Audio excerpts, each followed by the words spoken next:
Chapter 33 of the Count of Monte Cristo by Alexandre Dumas. Chapter 33 Roman Bandits. The next morning, Franz woke first and instantly rang the bell. The sound had not yet died away when Signor Pastrini himself entered. "Well, Excellency," said the landlord triumphantly, and without waiting for Franz to question him, "I feared yesterday, when I would not promise you anything, that you were too late. There is not a single carriage to be had. That is for the last 3 days of the Carnival." "Yes," returned Franz. "For the very 3 days it is most needed." "What is the matter?" said Albert, entering. "No carriage to be had?" "Just so," returned Franz. "You have guessed it." "Well, your eternal city is a nice sort of place." "That is to say, Excellency," replied Pastrini, who was desirous of keeping up the dignity of the capital of the Christian world in the eyes of his guest, "that there are no carriages to be had from Sunday to Tuesday evening. But from now till Sunday you can have 50 if you please." "Ah, that is something," said Albert. "Today is Thursday, and who knows what may arrive between this and Sunday?" 10 or 12,000 travellers will arrive," replied Franz, "which will make it still more difficult." "My friend," said Morcerf, "let us enjoy the present without gloomy forebodings for the future." "At least we can have a window." "Where?" "In the Corso." "Ah, a window!" exclaimed Signor Pastrini. "Utterly impossible. There was only one left on the 5th floor of the Doria Palace, and that has been let to a Russian prince for 20 sequins a day." The two young men looked at each other with an air of stupefaction. "Well," said Franz to Albert, "do you know what is the best thing we can do? It is to pass the Carnival at Venice. There we are sure of obtaining gondolas, if we cannot have carriages." "Oh, the devil, no!" cried Albert. "I came to Rome to see the Carnival, and I will, though I see it on stilts." "Bravo! An excellent idea. We will disguise ourselves as monster pulcinellos or shepherds of the land, and we shall have complete success." "Do your Excellencies still wish for a carriage from now to Sunday morning?" "Parbleu!" said Albert. "Do you think we are going to run about on foot in the streets of Rome, like lawyers' clerks?" "I hasten to comply with your Excellency's wishes. Only I tell you beforehand, the carriage will cost you 6 piastres a day." "And as I am not a millionaire, like the gentleman in the next apartment," said Franz, "I warn you that as I have been 4 times before at Rome, I know the prices of all the carriages. We will give you 12 piastres for today, tomorrow, and the day after, and then you will make a good profit." "But, Excellency," said Pastrini, still striving to gain his point. "Now go," returned Franz, "or I shall go myself and bargain with your affettatore, who is mine also. He is an old friend of mine, who has plundered me pretty well already, and in the hope of making more out of me, he will take a less price than the one I offer you. You will lose the preference, and that will be your fault." "Do not give yourselves the trouble, Excellency," returned Signor Pastrini with the smile peculiar to the Italian speculator when he confesses defeat. "I will do all I can, and I hope you will be satisfied. And now we understand each other. When do you wish the carriage to be here?" "In an hour." "In an hour it will be at the door." An hour after the vehicle was at the door. It was a hack conveyance which was elevated to the rank of a private carriage in honour of the occasion, but in spite of its humble exterior, the young men would have thought themselves happy to have secured it for the last 3 days of the Carnival. "Excellency," cried the cicerone, seeing Franz approach the window, "shall I bring the carriage near to the palace?" Accustomed as Franz was to the Italian phraseology, his first impulse was to look around him, but these words were addressed to him. Franz was the Excellency, the vehicle was the carriage, and the Hôtel de Londres was the palace. The genius for laudation characteristic of the race was in that phrase. Franz and Albert descended. The carriage approached the palace. Their Excellencies stretched their legs along the seats. The cicerone sprang into the seat behind. "Where do your excellencies wish to go?" asked he. "To St. Peter's first, and then to the Colosseum," returned Albert. But Albert did not know that it takes a day to see St. Peter's, and a month to study it. The day was passed at St. Peter's alone. Suddenly the daylight began to fade away. Franz took out his watch. It was 4:30. They returned to the hotel. At the door, Franz ordered the coachman to be ready at 8. He wished to show Albert the Colosseum by moonlight, as he had shown him St. Peter's by daylight. When we show a friend a city one has already visited, we feel the same pride as when we point out a woman whose lover we have been. He was to leave the city by the Porta del Popolo, skirt the outer wall, and re-enter by the Porta San Giovanni. Thus they would behold the Colosseum, without finding their impressions dulled by first looking on the Capitol, the Forum, the Arch of Septimus Severus, the Temple of Antoninus and Faustina, and the Via Sacra. They sat down to dinner. Signor Pastrini had promised them a banquet. He gave them a tolerable repast. At the end of the dinner he entered in person. Franz thought that he came to hear his dinner praised, and began accordingly. But at the first words he was interrupted. "Excellency," said Pastrini, "I am delighted to have your approbation, but it was not for that I came." "Did you come to tell us you have procured a carriage?" asked Albert, lighting his cigar. "No, and your excellencies will do well not to think of that any longer. At Rome things can or cannot be done. When you are told anything cannot be done, there is an end of it. It is much more convenient at Paris. When anything cannot be done, you pay double, and it is done directly." "That is what all the French say," returned Signor Pastrini, somewhat piqued. "For that reason, I do not understand why they travel." "But," said Albert, emitting a volume of smoke and balancing his chair on its hind legs, "only madmen or blockheads like us ever do travel. Men in their senses do not quit their hotel in the Rue du Helder, their walk on the Boulevard de Gand, and the Café de Paris." It is of course understood that Albert resided in the aforesaid street, appeared every day on the fashionable walk, and dined frequently at the only restaurant where you can really dine. That is, if you are on good terms with its frequenters. Signor Pastrini remained silent a short time. It was evident that he was musing over this answer, which did not seem very clear. "But," said Franz, in his turn interrupting his host's meditation, "you had some motive for coming here. May I beg to know what it was?" "Yes, you have ordered your carriage at 8 o'clock precisely." "I have." "You intend visiting Il Colosseo." "You mean the Colosseum?" "It is the same thing. You have told your coachman to leave the city by the Porta del Popolo, to drive around the walls and re-enter by the Porta San Giovanni." "These are my words exactly." "Well, this route is impossible." "Impossible?" "Very dangerous, to say the least." "Dangerous? Why?" "On account of the famous Luigi Vampa." "Pray, who may this famous Luigi Vampa be?" inquired Albert. "He may be very famous at Rome, but I can assure you he is quite unknown at Paris." "What? Do you not know him?" "I have not that honor." "You have never heard his name?" "Never." "Well, then, he is a bandit, compared to whom the De Cesaris and the Gasparones were mere children." "Now then, Albert," cried Franz, "here is a bandit for you at last." "I forewarn you, Signor Pastrini, that I shall not believe one word of what you are going to tell us. Having told you this, begin." "Once upon a time—" "Well, go on." Signor Pastrini turned toward Franz, who seemed to him the more reasonable of the two. We must do him justice. He had had a great many Frenchmen in his house, but had never been able to comprehend them.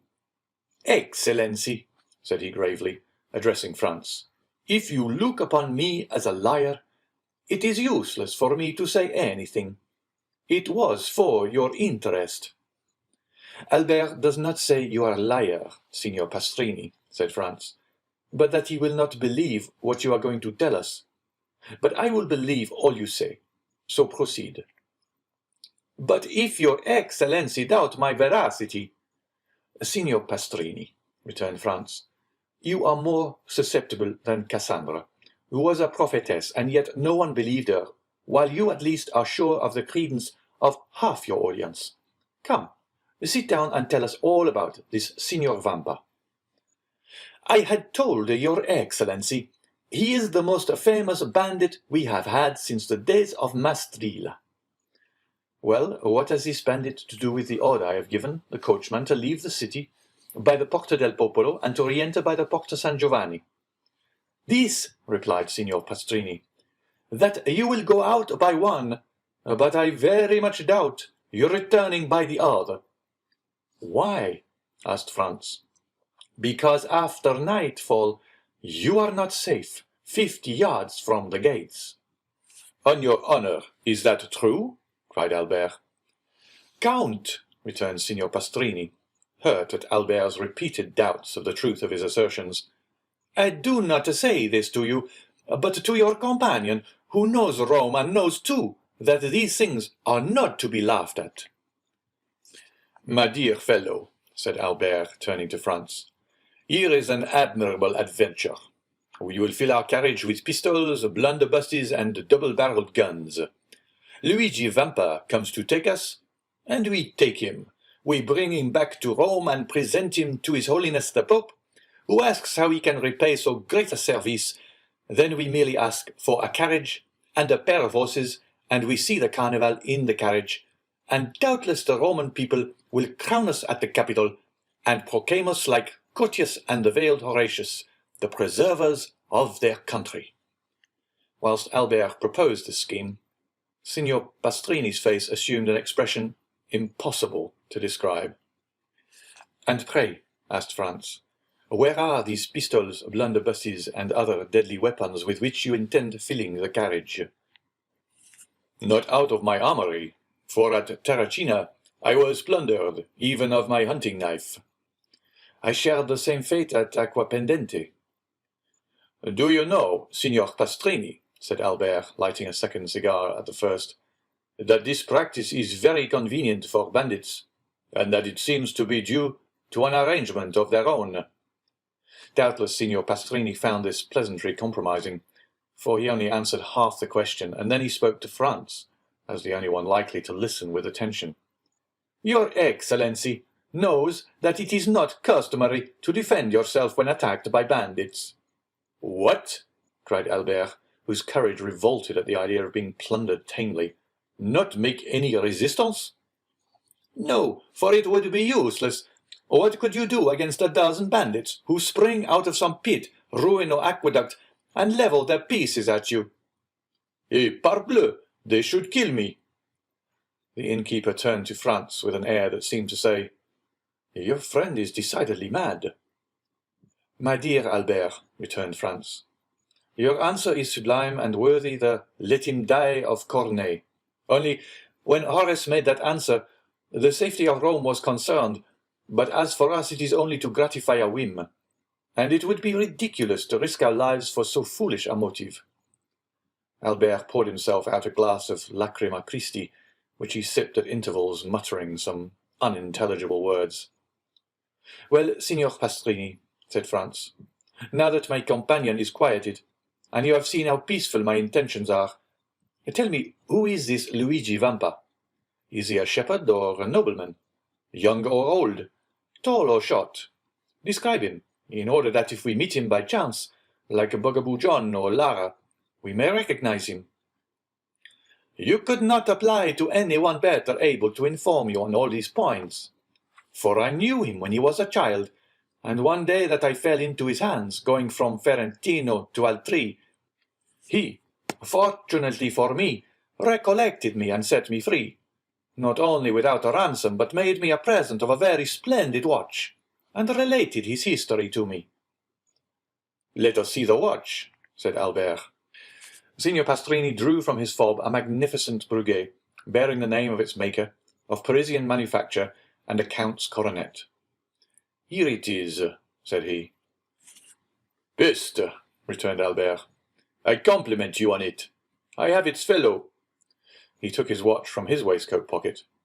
"And it cost me 3,000 francs. "Let us hear the history," said Franz, motioning Signor Pastrini to seat himself. "Your Excellencies permit it?" asked the host. "Bon Dieu!" cried Albert. "You are not a preacher to remain standing." The host sat down after having made each of them a respectful bow, which meant that he was ready to tell them all they wished to know concerning Luigi Vampa. "You tell me," said Franz, at the moment Signor Pastrini was about to open his mouth, "that you knew Luigi Vampa when you was a child. He is still a young man, then?" "A young man? He is only 22. He will gain himself a reputation." "What do you think of that, Albert? At 22 to be thus famous?" "Yes, and at his age, Alexander, Caesar, and Napoleon, who have all made some noise in the world, were quite behind him." "So," continued Franz, "the hero of this history is only 22. "Scarcely so much." "Is he tall or short?" "Of the middle height, about the same stature as his Excellency," returned the host, pointing to Albert. "Thanks for the comparison," said Albert with a bow. "Go on, Signor Pastrini," continued Franz, smiling at his friend's susceptibility. "To what class of society does he belong?" "He was a shepherd boy, attached to the farm of the Count of San Felice, situated between Palestrina and the Lake of Gabri.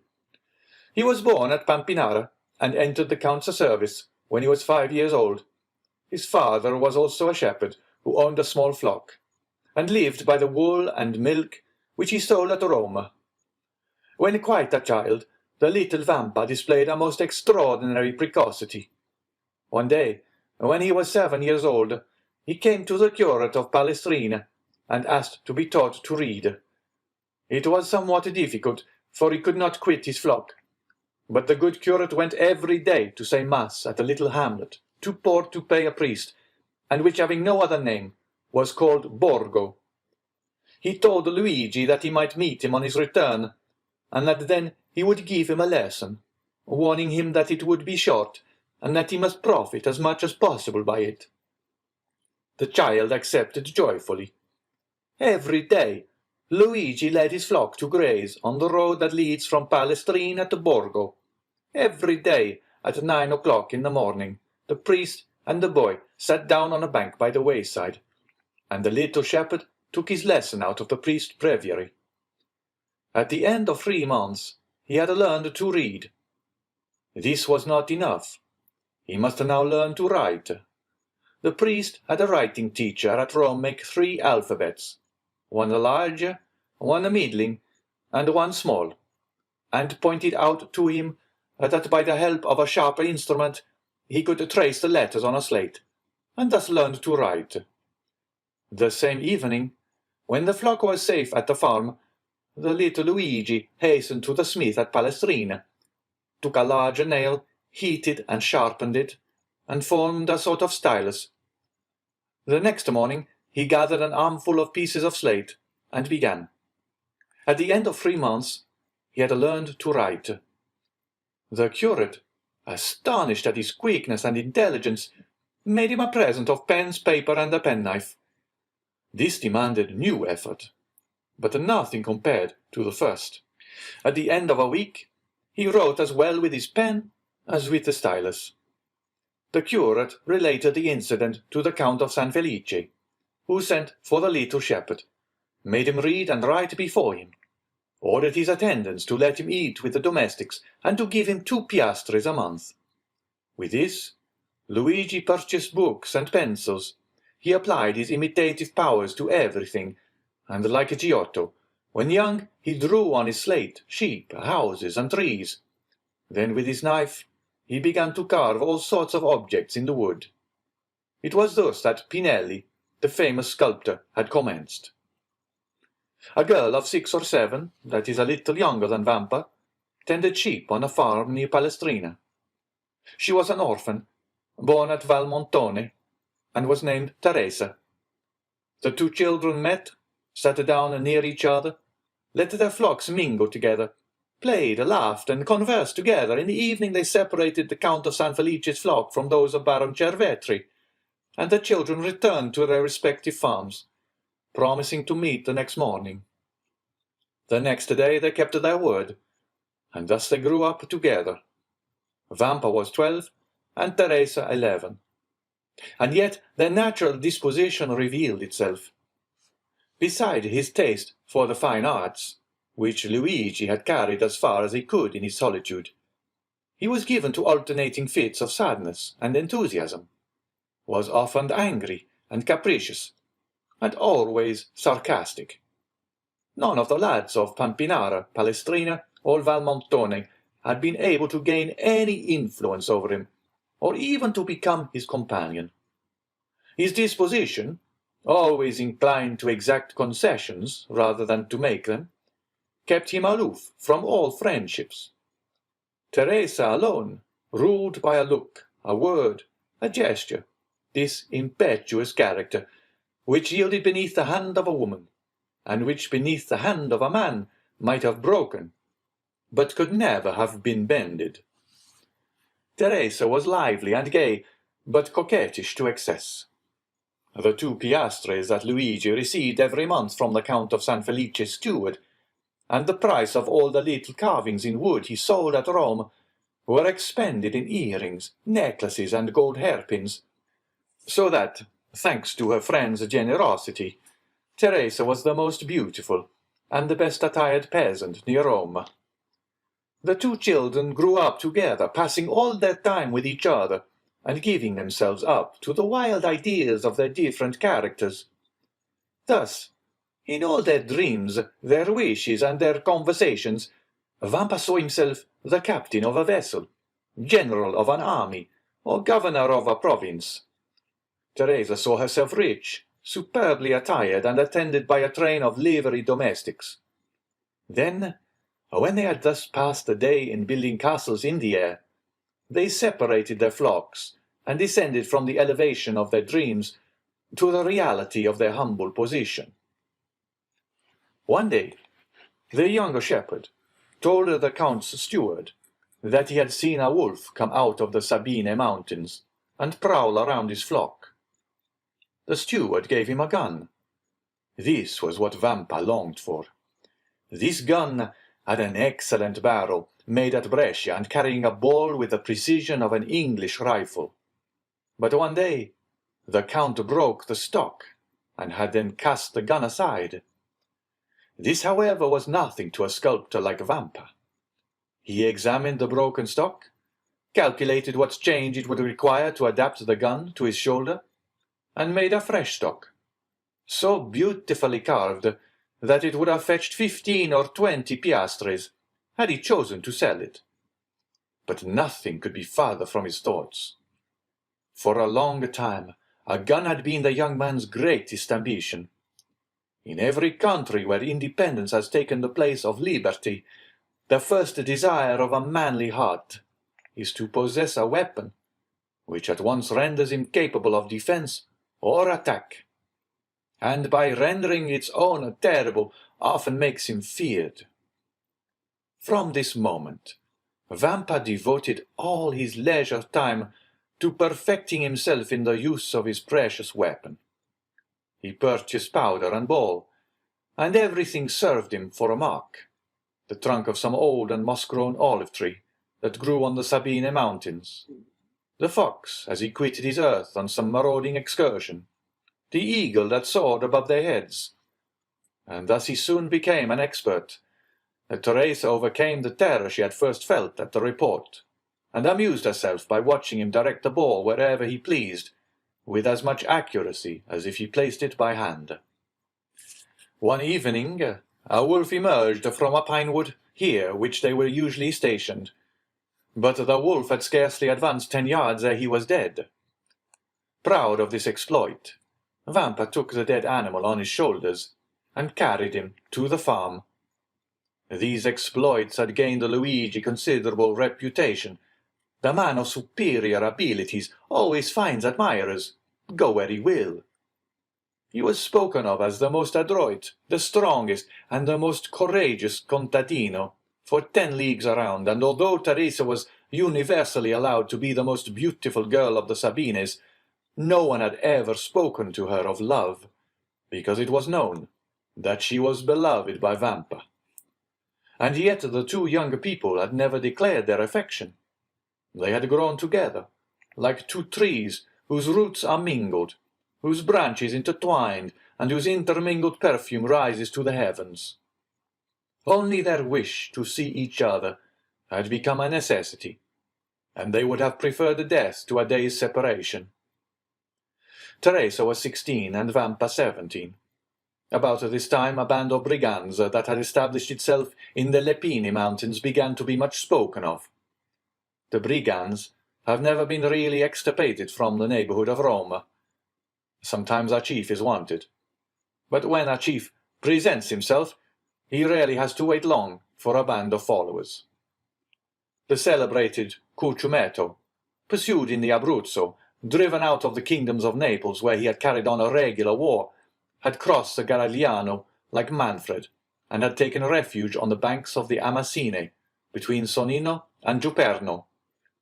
He strove to collect a band of followers, and followed the footsteps of De Charis and Gasperone, whom he hoped to surpass. Many young men of Palestrina, Frascati, and Pappinara had disappeared.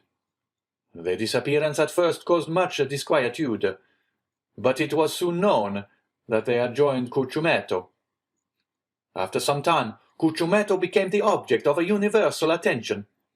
The most extraordinary traits of ferocious daring and brutality were related of him. One day he carried off a young girl, the daughter of a surveyor of Frosinone. The bandits' laws are positive. A young girl belongs first to him who carries her off. Then the rest draw lots for her, and she is abandoned to their brutality until death relieves her sufferings. When their parents are sufficiently rich to pay a ransom, a messenger is sent to negotiate. The prisoner is hostage for the security of the messenger. Should the ransom be refused, the prisoner is irrevocably lost. The young girl's lover was in Cucumetto's troop. His name was Carlini. When she recognized her lover, the poor girl extended her arms to him and believed herself safe. But Carlini felt his heart sink, for he but too well knew the fate that awaited her. However, as he was a favourite with Cucumetto, as he had for 3 years faithfully served him, and as he had saved his life by shooting a dragoon who was about to cut him down, he hoped the chief would have pity on him.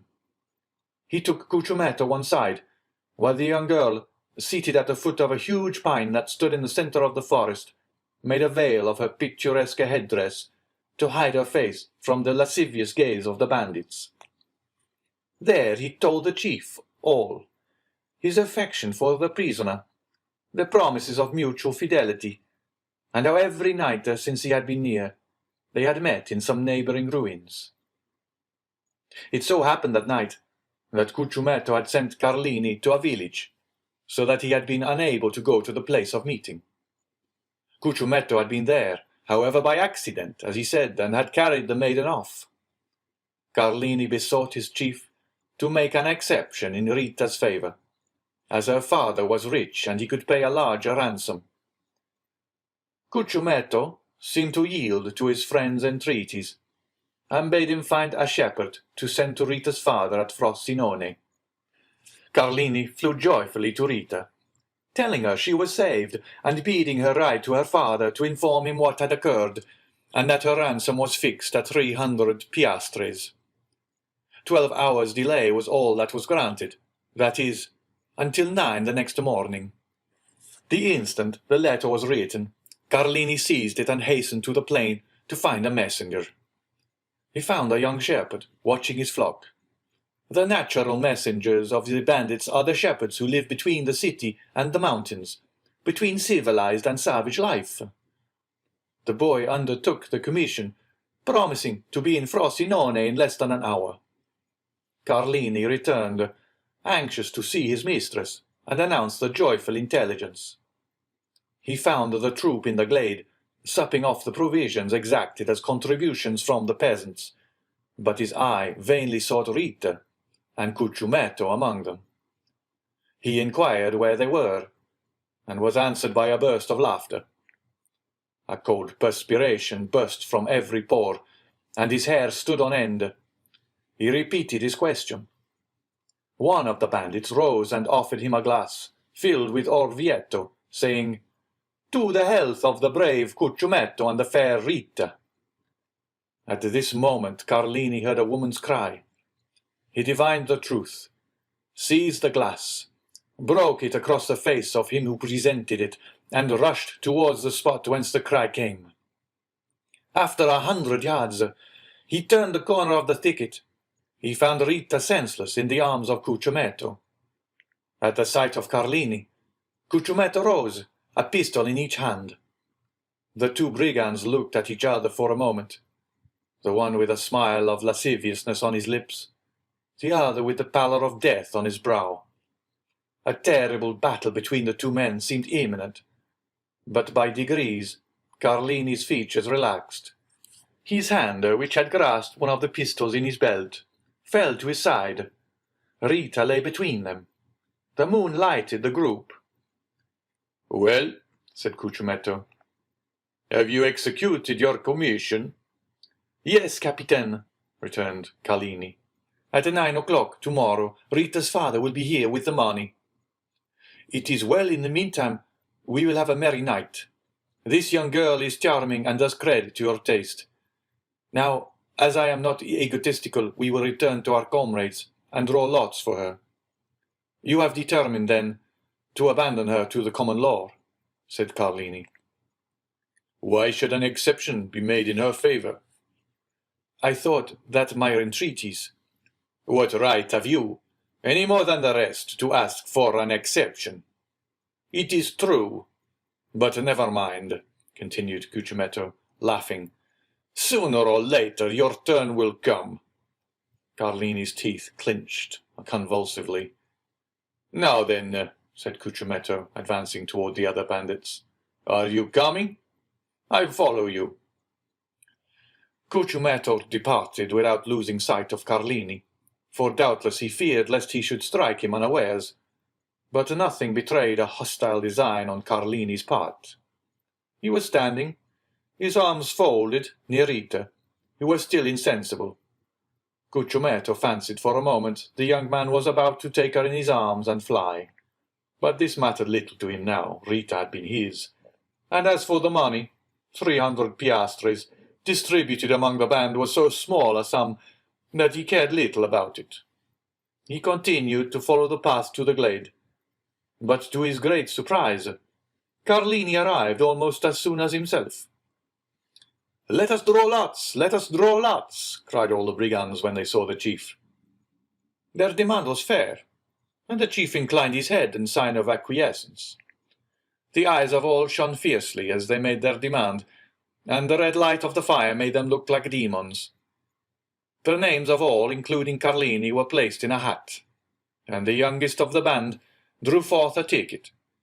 The ticket bore the name of Diavolaccio. He was the man who had proposed to Carlini the health of their chief, and to whom Carlini replied by breaking the glass across his face. A large wound extending from the temple to the mouth was bleeding profusely. Diavolaccio, seeing himself thus favoured by fortune, burst into a loud laugh. "Captain," said he, "just now Carlini would not drink your health when I proposed it to him. Propose mine to him, and let us see if he will be more condescending to you than to me." Every one except an explosion on Carlini's part. But to their great surprise he took a glass in one hand and a flask in the other, and filling it, "Your health, Diavolaccio," said he calmly, and he drank it off, without his hand trembling in the least. Then, sitting down by the fire, "My supper," said he. "My expedition has given me an appetite."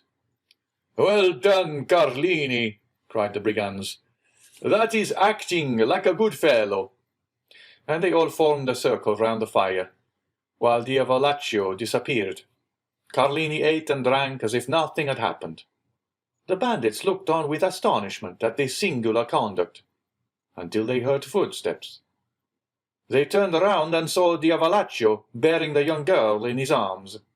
Her head hung back, and her long hair swept the ground. As they entered the circle, the bandits could perceive by the firelight the unearthly pallor of the young girl and of Diavolaccio. This apparition was so strange and so solemn that everyone rose, with the exception of Carlini, who remained seated and ate and drank calmly. Diavolaccio advanced amidst the most profound silence, and laid wreath at the captain's feet. Then everyone could understand the cause of the unearthly pallor in the young girl and the bandit. A knife was plunged up to the hilt in Rita's left breast. Everyone looked at Carlini. The sheath at his belt was empty. "Ah," said the chief, "I now understand why Carlini stayed behind." All savage natures appreciate a desperate deed. No other of the bandits would, perhaps, have done the same. But they all understood what Carlini had done. "Now then," cried Carlini, rising in his turn, and approaching the corpse, his hand on the butt of one of his pistols. "Does anyone dispute the possession of this woman with me?" "No," returned the chief. "She is thine." Carlini raised her in his arms, and carried her out of the circle of firelight. Cucumetto placed his sentinels for the night, and the bandits wrapped themselves in their cloaks, and lay down before the fire. At midnight the sentinel gave the alarm, and in an instant all were on the alert. It was Rita's father, who brought his daughter's ransom in person. "Here," said he to Cucumetto, "here are the 300 piastres. Give me back my child." But the chief, without taking the money, made a sign to him to follow. The old man obeyed. They both advanced beneath the trees, through whose branches streamed the moonlight. Cucumetto stopped at last, and pointed to two persons grouped at the foot of a tree. "There," said he, "demand thy child of Carlini. He will tell thee what has become of her." And he returned to his companions. The old man remained motionless. He felt that some great and unforeseen misfortune hung over his head.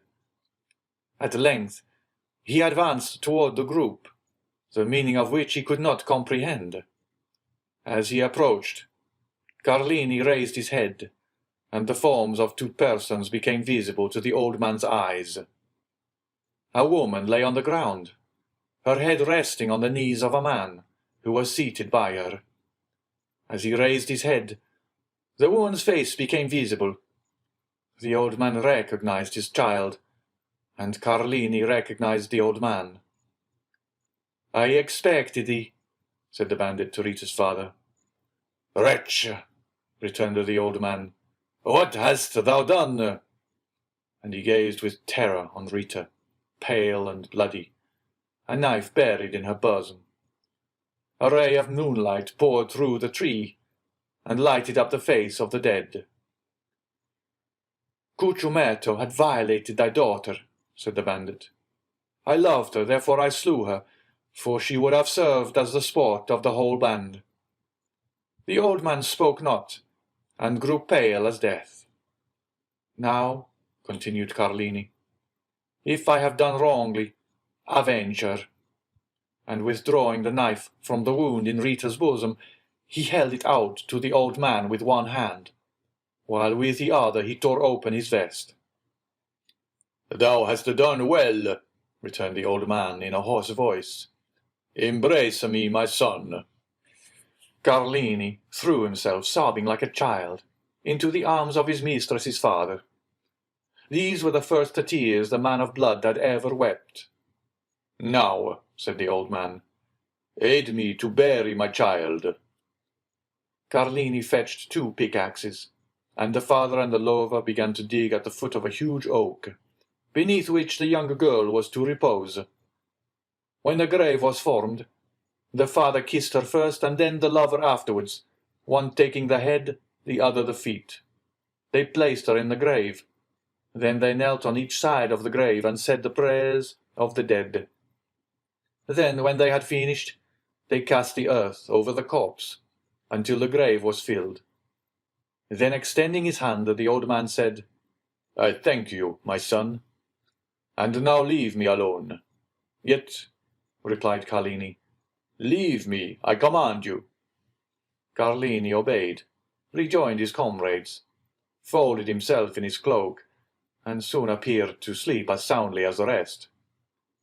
It had been resolved the night before to change their encampment. An hour before daybreak, Cucumetto aroused his men and gave the word to march. But Carlini would not quit the forest without knowing what had become of Rita's father. He went toward the place where he had left him. He found the old man suspended from one of the branches of the oak which shaded his daughter's grave. He then took an oath of bitter vengeance over the dead body of the one and the tomb of the other. But he was unable to complete his oath, for 2 days afterwards, in an encounter with the Roman carbineers, Carlini was killed. There was some surprise, however, that as he was with his face to the enemy, he should have received a ball between his shoulders. That astonishment ceased when one of the brigands remarked to his comrades that Cucumetto was stationed 10 paces in Carlini's rear when he fell. On the morning of the departure from the forest of Frosinone, he had followed Carlini in the darkness, and heard this oath of vengeance, and like a wise man, anticipated it. They told 10 other stories of this bandit chief, each more singular than the other. Thus, from Fondi to Perusia, everyone trembles at the name of Cucumetto. These narratives were frequently the theme of conversation between Luigi and Teresa. The young girl trembled very much at hearing the stories, but Vampa reassured her with a smile, tapping the butt of his good fowling piece, which threw its ball so well, and if that did not restore her courage, he pointed to a crow perched on some dead branch, took aim, touched the trigger, and the bird fell dead at the foot of the tree. Time passed on, and the 2 young people had agreed to be married when Vampa should be 20 and Teresa 19 years of age. They were both orphans and had only their employer's leave to ask, which had been already sought and obtained. One day, when they were talking over their plans for the future, they heard 2 or 3 reports of firearms, and then suddenly a man came out of the wood near which the 2 young persons used to graze their flocks, and hurried towards them. When he came within hearing, he exclaimed, "I am pursued! Can you conceal me?" They knew full well that this fugitive must be a bandit, but there is an innate sympathy between the Roman brigand and the Roman peasant, and the latter is always ready to aid the former. Vampa, without saying a word, hastened to the stone that closed up the entrance to their grotto, drew it away, made a sign to the fugitive to take refuge there in a retreat unknown to everyone, closed the stone upon him, and then went and resumed his seat by Teresa. Instantly afterwards, 4 carbineers on horseback appeared on the edge of the wood. 3 of them appeared to be looking for the fugitive, while the 4th dragged a brigand prisoner by the neck. The 3 carbineers looked about carefully on every side, saw the young peasants, and galloping up began to question them. They had seen no one. "That is very annoying," said the brigadier, "for the man we are looking for is the chief." "Cucumetto!" cried Luigi and Teresa at the same moment. "Yes, sir," replied the brigadier, "and as his head is valued at 1,000 Roman crowns, there would have been 500 for you if you had helped us to catch him." The 2 young persons exchanged looks. The brigadier had a moment's hope. 500 crowns are 3,000 lire, and 3,000 lire are a fortune for 2 poor orphans who are going to be married. "Yes, it is very annoying," said Vampa, "but we have not seen him." Then the carbineers scoured the country in different directions, but in vain. Then after a time they disappeared. Vampa then removed the stone, and Cucciumetto came out. Through the crevices in the granite, he had seen the two young peasants talking with the cabiniers, and guessed the subject of their parley. He had read in the countenances of Luigi and Teresa their steadfast resolution not to surrender him, and he drew from his pocket a purse full of gold, which he offered to them. But Vampa raised his head proudly. As to Teresa, her eyes sparkled when she thought of all the fine gowns and gay jewelry she could buy with this purse of gold. Cucciumetto was a cunning fiend, and had assumed the form of a brigand instead of a serpent, and this look from Teresa showed to him that she was a worthy daughter of Eve, and he returned to the forest, pausing several times on his way, under the pretext of saluting his protectors. Several days elapsed, and they neither saw nor heard of Cucciumetto. The time of the carnival was at hand.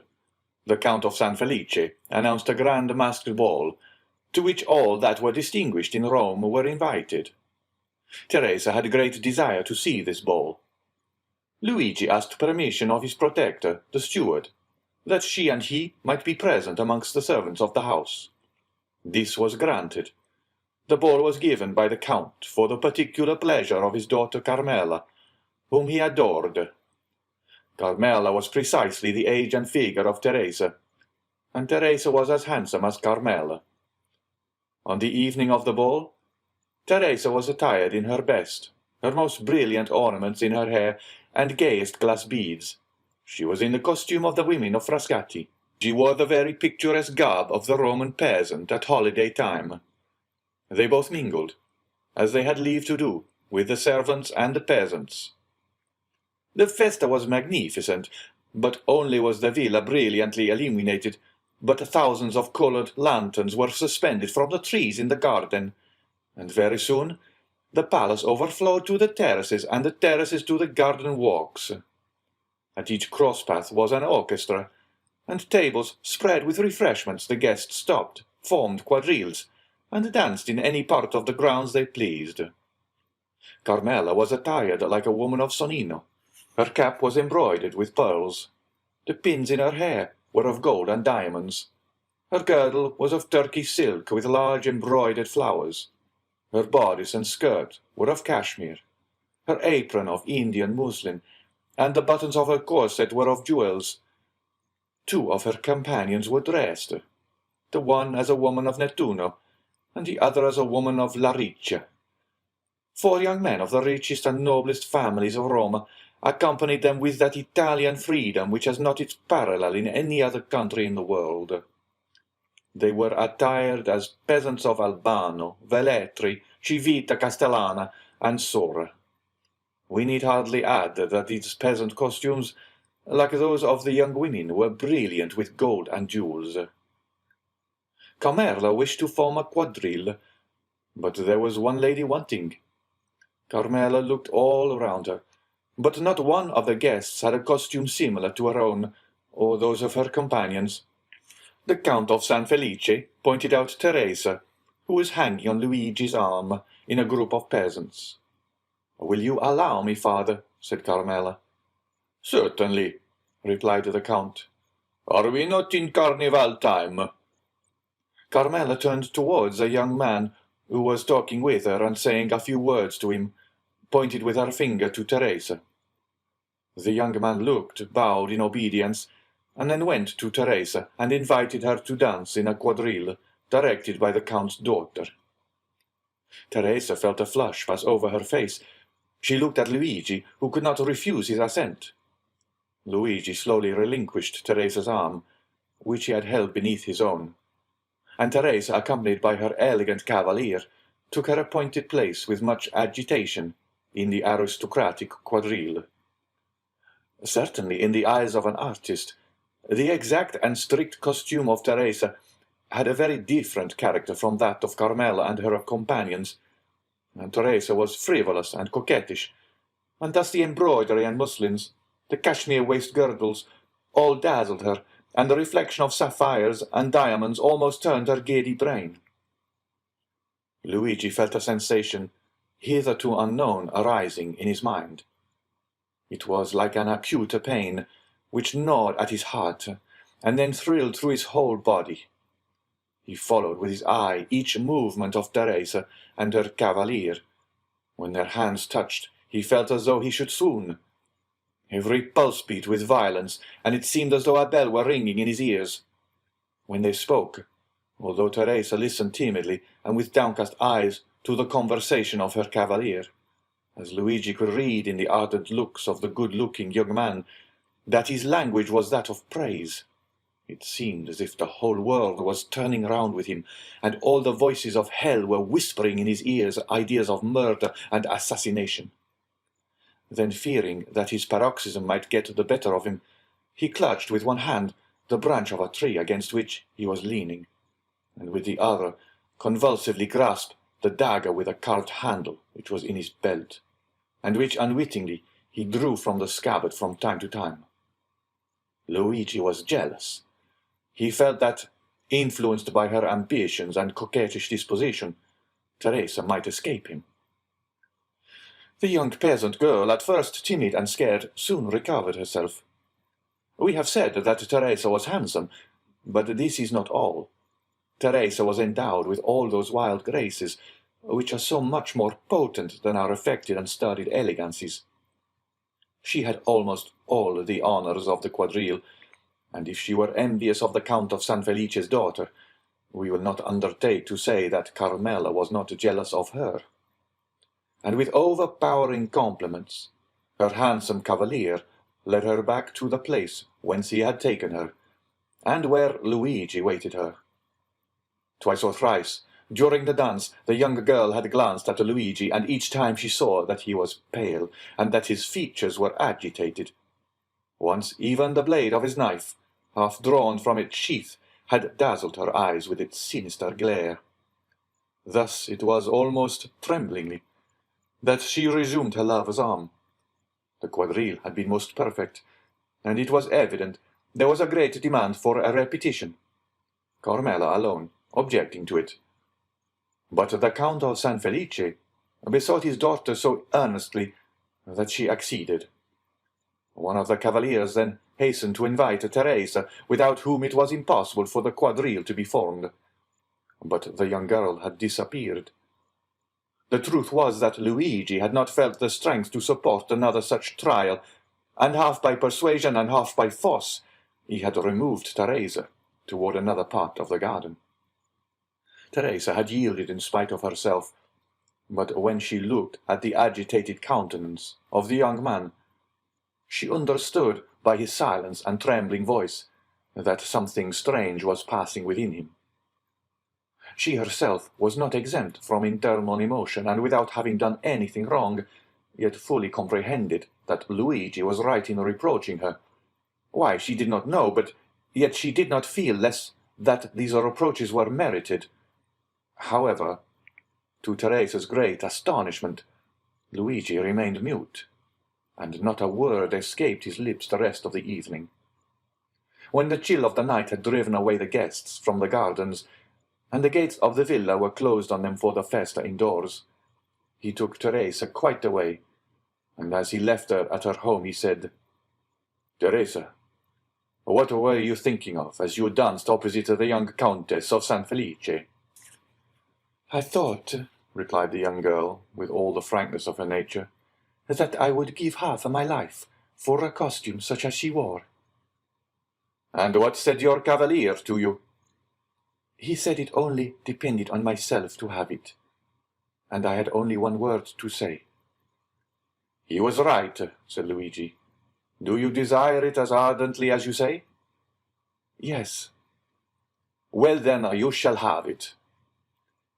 The young girl, much astonished, raised her head to look at him, but his face was so gloomy and terrible that her words froze to her lips.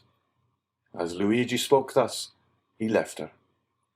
Teresa followed him with her eyes into the darkness, as long as she could. And when he had quite disappeared, she went into the house with a sigh. That night, a memorable event occurred, due no doubt to the imprudence of some servant who had neglected to extinguish the lights. The villa of San Felice took fire in the rooms adjoining the very apartment of the lovely Carmela. Awakened in the night by the light of the flames, She sprang out of the bed, wrapped herself in a dressing gown, and attempted to escape by the door. But the corridor by which she hoped to fly was already a prey to the flames. She then returned to her room, calling for help as loudly as she could, when suddenly her window, which was 20 feet from the ground, was opened. A young peasant jumped into the chamber, seized her in his arms, and with superhuman skill and strength conveyed her to the turf of the grass plot, where she fainted. When she recovered, her father was by her side. All the servants surrounded her, offering her assistance. An entire wing of the villa was burnt down, but what of that, as long as Carmela was safe and uninjured? Her preserver was everywhere sought for, but he did not appear. He was inquired after, but no one had seen him. Carmela was greatly troubled, but she had not recognized him, as the Count was immensely rich, accepting the danger Carmela had run, and the marvellous manner in which she had escaped made that appear to him rather a favour of Providence than a real misfortune. The loss occasioned by the conflagration was to him but a trifle. The next day, at the usual hour, the two young peasants were on the borders of the forest. Luigi arrived first. He came toward Teresa in high spirits and seemed to have completely forgotten the events of the previous evening. The young girl was very pensive, but seeing Luigi so cheerful, she on her part assuming a smiling air, which was natural to her when she was not excited or in her passion. Luigi took her arm beneath his own, and led her to the door of the grotto. Then he paused. The young girl, perceiving that there was something extraordinary, looked at him steadfastly. "Teresa," said Luigi, "yesterday evening you told me you would give all the world to have a costume similar to that of the Count's daughter." "Yes," replied Teresa with astonishment, "but I was mad to utter such a wish." And I replied, "Very well, you shall have it." "Yes," replied the young girl, whose astonishment increased at every word uttered by Luigi. "But of course your reply was only to please me." "I have promised no more than I have given you, Teresa," said Luigi proudly. "Go into the grotto and dress yourself." At these words he drew away the stone and showed Teresa the grotto, lighted up by two wax lights, which burnt on each side of a splendid mirror on a rustic table made by Luigi. Was spread out the pearl necklace and the diamond pins, and on a chair at the side was laid the rest of the costume. Teresa uttered a cry of joy, and without inquiring whence this attire came, or even thanking Luigi, darted into the grotto, transformed into a dressing-room. Luigi pushed the stone behind her, for on the crest of a small adjacent hill, which cut off the view toward Palestrina, he saw a traveller on horseback, stopping a moment, as if uncertain of his road, and thus presenting against the blue sky that perfect outline which is peculiar to distant objects in certain climes. When he saw Luigi, he put his horse into a gallop and advanced toward him. Luigi was not mistaken. The traveller, who was going from Palestrina to Tivoli, had mistaken his way. The young man directed him, but as at a distance of a quarter of a mile the road again divided into three ways, and on reaching these the traveller might again stray from his route, he begged Luigi to be his guide. Luigi threw his cloak on the ground, placed his carbine on his shoulder, and, freed from his heavy covering, preceded the traveller with the rapid step of a mountaineer, which a horse can scarcely keep up with. In 10 minutes, Luigi and the traveller reached the crossroads. On arriving there, with an air as majestic as that of an emperor, he stretched his hand towards that of one of the roads, which the traveller was to follow. "That is your road, Excellency, and now you cannot again mistake." "And here is your recompense," said the traveller, offering the young herdsman some small pieces of money. "Thank you," said Luigi, drawing back his hand. "I render a service. I do not sell it." "Well," replied the traveller, who seemed used to this difference between the servility of a man of the cities and the pride of the mountaineer. If you refuse the wages, you will perhaps accept a gift. Ah, yes, that is another thing. Then, said the traveller, take these 2 Venetian sequins, and give them to your bride to make herself a pair of earrings. And then do you take this poniard, said the young herdsman. You will not find one better carved between Albano and Civita Castellana. I accept it, answered the traveller, but then the obligation will be on my side, for this poniard is worth more than 2 sequins. For a dealer, perhaps, but for me, who engraved it myself, it is hardly worth a piastre. What is your name? inquired the traveller. Luigi Vampa, replied the shepherd, with the same air as he would have replied, Alexander, King of Macedon. And yours? I, said the traveller, am called Sinbad the Sailor. Franz Epinay started with surprise. Sinbad the Sailor? He said. Yes, replied the narrator. That was the name which the traveller gave to Vampa as his own. Well, and what may you have to say against this name? inquired Albert. It is a very pretty name, and the adventures of the gentleman of that name amused me very much in my youth, I must confess. Franz said no more. The name of Sinbad the Sailor, as may well be supposed, awakened in him a world of recollections, as had the name of the Count of Monte Cristo on the previous evening. Proceed, said he to the host. Vampa put the 2 sequins haughtily into his pocket, and slowly returned by the way he had gone. As he came within 200 or 300 paces of the grotto, he thought he heard a cry. He listened to know whence this sound could proceed. A moment afterwards, he thought he heard his own name pronounced distinctly. The cry proceeded from the grotto. He bounded like a chamois, cocking his carbine as he went, and in a moment reached the summit of a hill opposite to that on which he had perceived the traveller. 3 cries for help came more distinctly to his ear. He cast his eyes around him, and saw a man carrying off Teresa, as Nessus the centaur carried Dejanira. This man, who was hastening toward the wood, was already 3/4 of the way on the road from the grotto to the forest. Vampa measured the distance. The man was at least 200 paces in advance of him, and there was not a chance of overtaking him. The young shepherd stopped, as if his feet had been rooted to the ground.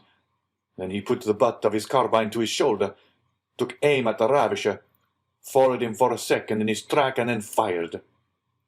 The ravisher stopped, suddenly. His knees bent under him, and he fell with Teresa in his arms. The young girl rose instantly, but the man lay on earth, struggling in the agonies of death. Vampa then rushed towards Teresa, for at 10 paces from the dying man her legs had failed her, and she had dropped on her knees, so that the young man feared that the ball that had brought down his enemy had also wounded his betrothed.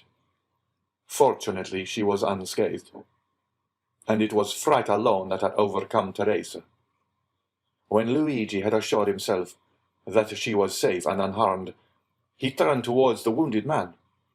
He had just expired, with clenched hands, his mouth in a spasm of agony, and his hair on end in the sweat of death. His eyes remained open and menacing.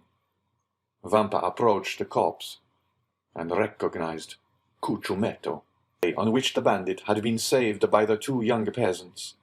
He had been enamored of Teresa, and had sworn she should be his. From that time he had watched them, and profiting by the moment when her lover had left her alone, had carried her off, and believed he at length had her in his power, when the ball, directed by the unerring skill of the young herdsman, had pierced his heart. Vampa gazed on him for a moment without betraying the slightest emotion, while on the contrary, Teresa, shuddering in every limb, dared not approach the slain ruffian, but by degrees, and threw a hesitating glance at the dead body over the shoulder of her lover. Suddenly, Vampa turned towards his mistress.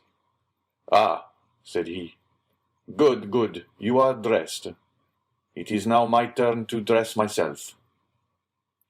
Teresa was clothed from head to foot in the garb of the Count of San Felice's daughter. Vampa took Cucciumetto's body in his arms and conveyed it to the grotto, while in her turn Teresa remained outside. If a second traveller had passed, he would have seen a strange thing: a shepherdess watching her flock, clad in a cashmere gown, with earrings and necklace of pearls, diamond pins and buttons of sapphires, emeralds and rubies. He would no doubt have believed that he had returned to the times of Florian, and would have declared on reaching Paris that he had met an Alpine shepherdess seated at the foot of the Sabine hill. At the end of a quarter of an hour, Vampa quitted the grotto. His costume was no less elegant than that of Teresa. He wore a vest of garnet-coloured velvet, with buttons of cut gold, a silk waistcoat covered with embroidery, a Roman scarf tied around his neck, a cartridge box worked with gold and red and green silk, sky-blue velvet breeches, fastened above the knee, with diamond buckles, garters of deerskin, worked with 1,000 arabesques, and a hat whereon hung ribbons of all colours. 2 watches hung from his girdle, and a splendid poniard was on his belt. Teresa uttered a cry of admiration. Vampa, in this attire, resembled a painting by Leopold Robert or Schmetz. He had assumed the entire costume of Cucciumetto. The young man saw the effect produced on his betrothed, and a smile of pride passed over his lips. "Now," he said to Teresa, "are you ready to share my fortune, whatever it may be?" "Oh, yes," exclaimed the young girl, enthusiastically. "And follow me wherever I go?" "To the world's end." "Then take my arm, and let us on. We have no time to lose." The young girl did so without questioning her lover as to where he was conducting her, for he appeared to her at this moment as handsome, proud, and powerful as a god. They went towards the forest, and soon entered it. We need scarcely say that all the paths of the mountain were known to Vampa. He therefore went forward without a moment's hesitation, although there was no beaten track, but he knew his path by looking at the trees and bushes, and thus they kept on advancing for nearly an hour and a half. At the end of this time they had reached the thickest of the forest. A torrent, whose bed was dry, led into a deep gorge. Vampa took this wild road, which, enclosed between 2 ridges and shadowed by the tufted umbrage of the pines, seemed, but for the difficulties of its descent, that path to Avernus of which Virgil speaks. Teresa had become alarmed at the wild and deserted look of the plain around her, and pressed closely against her guide, not uttering a syllable. But as she saw him advance, with even step and composed countenance, she endeavoured to repress her emotion. Suddenly, about 10 paces from them, a man advancing from behind a tree and aimed at Vampa. "Not another step," he said, "or you are a dead man." "What then?" said Vampa, raising his hand with a gesture of disdain, while Teresa, no longer able to restrain her alarm, clung closely to him. "Do wolves rend each other?" "Who are you?" inquired the sentinel. "I am Luigi Vampa, shepherd of the San Felice farm." "What do you want?" "I would speak with your companions, who are in the glade at Rocca Bianca." "Follow me, then," said the sentinel. "Or, as you know your way, go first." Vampa smiled disdainfully at this precaution on the part of the bandit, went before Teresa, and continued to advance with the same firm and easy step as before. At the end of 10 minutes, the bandit made them a sign to stop. The 2 young persons obeyed. Then the bandit thrice imitated the cry of a crow. A croak answered the signal. "Good," said the sentry. "You may now go on." Luigi and Teresa again set forward.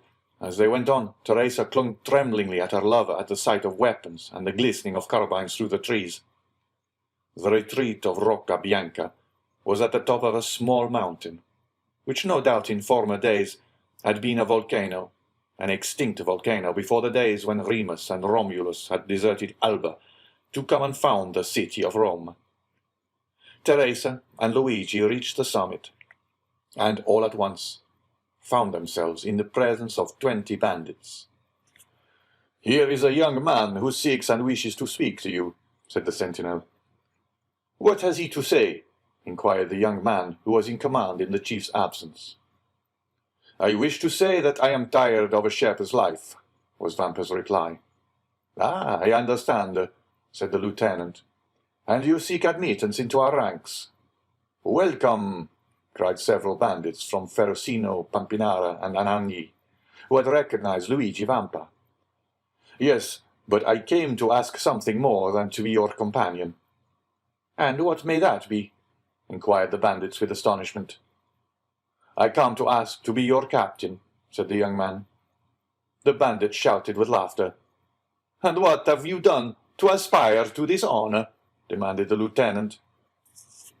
"I have killed your chief Cucciumetto, whose dress I now wear, and I set fire to the Villa San Felice to procure a wedding dress for my betrothed." An hour afterwards Luigi Vampa was chosen captain. Vice Cucciumetto deceased. "Well, my dear Albert," said Franz, turning towards his friend, "what think you of citizen Luigi Vampa?" "I say he is a myth," replied Albert, "and never had an existence." "And what may a myth be?" inquired Pastrini. "The explanation would be too long, my dear landlord," replied Franz. "And what say you, Signor Vampa exercises his profession at this moment in the environs of Rome, and with a boldness of which no bandit before him ever gave an example?" "Then the police have vainly tried to lay hands on him?"